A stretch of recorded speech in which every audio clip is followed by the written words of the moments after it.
अस्सलामु अलैकुम वरहमतुल्लाहि वबरकातुहू। इन्नल हम्दुलिल्लाहि वहदा वस्सलातु वस्सलामु अला मन ला नबिय्य बअदा। अम्मा बाद फ़ाउज़ बिल्लाहि मिनश शैतानिर रजीम। बिस्मिल्लाहिर रहमानिर रहीम।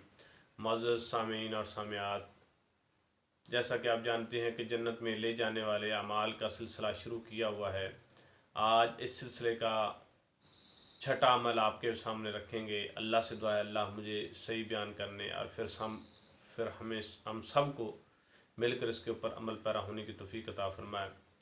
सैयदना अबू बकर बिन अबी मूसा अशरी रज़ी अल्लाह ताला अन्हो से रवायत है कि मेरे वालिद ने कहा कि रसूलुल्लाह सल्लल्लाहु अलैहि वसल्लम ने इरशाद फरमाया, जो बंदा ठंडे वक्त की दो नमाजें वक्त पर अदा करता है, अल्लाह ताला उस बंदे को जन्नत में दाखिल करेगा।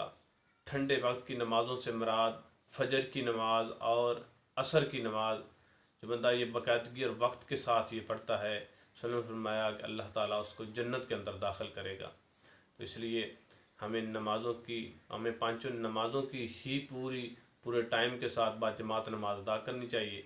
लेकिन इन नमाज़ों की जैसे फजीलत बयान की गई है, इनमें कभी भी कोताही और कमी नहीं आनी चाहिए। अल्लाह से दुआ है अल्लाह मेरे समेत हम सब को इस पर अमल पैरा होने की तौफीक अता फरमाए। अस्सलामु अलैकुम वरहमतुल्लाहि वबरकातुहू।